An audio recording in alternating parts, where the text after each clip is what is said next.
So, good morning. Thank you so much for joining us today. Pleasure. Very excited to be at the SACBW.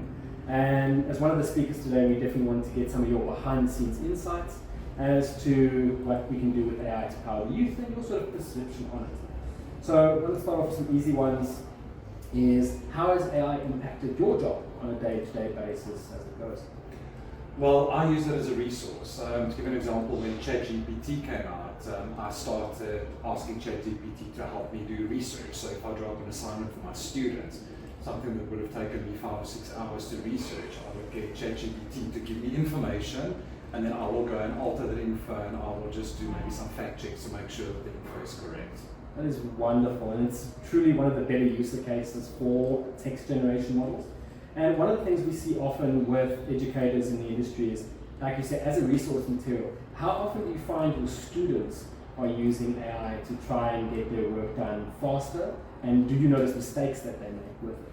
Well, for us, it's quite easy when students submit work to firstly see the language that's being used. We get used to how our students write, we know what words they use. So if they take something that's AI generated and they just give that to us, we pick up quite quickly. So that's where the human element comes in. There's obviously ways that we can check whether plagiarism was committed or not. But also what we're starting to build into our assignments is that certain things such as, let's say, academic answers will have a much lower weighting than a practical application. And the practical application must be done under human supervision. So even if something maybe slips through, the student can't pass with just that AI-generated information because then they have to still apply their knowledge. I love the way you say that they still have to apply their actual knowledge and application. And one of the biggest things we see across multiple industries is that exact laziness. People just smack together and submit and then wonder why it doesn't work. And it brings us a very interesting point of conversation is the actual comprehension of what they're doing and how it will impact their future. And do you often see that students spend some time considering the long-term aspect of how they can use it long-term into their future and obviously some potential applications there?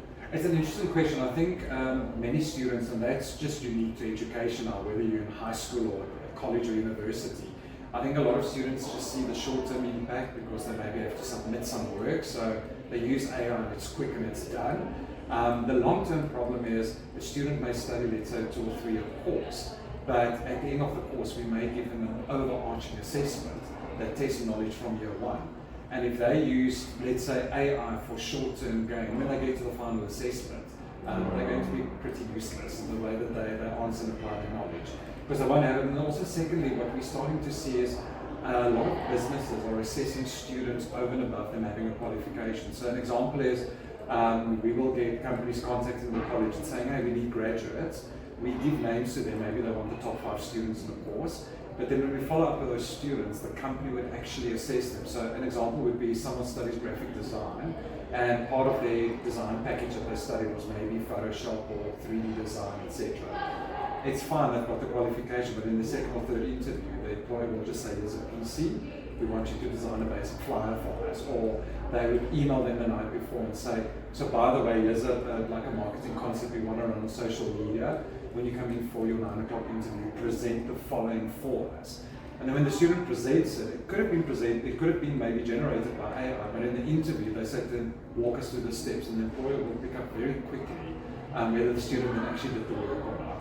And we're seeing that more and more. Even in accounting, we're seeing that students will, in their second or third interview, they'll actually be given an assessment by the employer to double check. And that's where us as educational institutions are working very hard to make sure that AI is seen as a resource tool, but not to replace the general studying of hearing about things, learning about things, remembering the things, and applying that knowledge. I love the way you say that it's a goal of, and that leads me to my next question is, do you think in the long term, with actual cognition, coherency, and understanding of outputs, do you think AI is really capable of replacing humans within the next 5 to 10 years?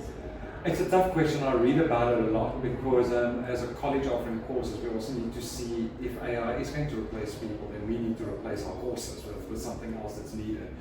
But at the moment, I'm seeing in a lot of industries that we deal with is that AI is seen as a resource. So instead of replacing the human, like you had a discussion earlier, is to rather train the human on how to use the AI and step in when an intervention is required.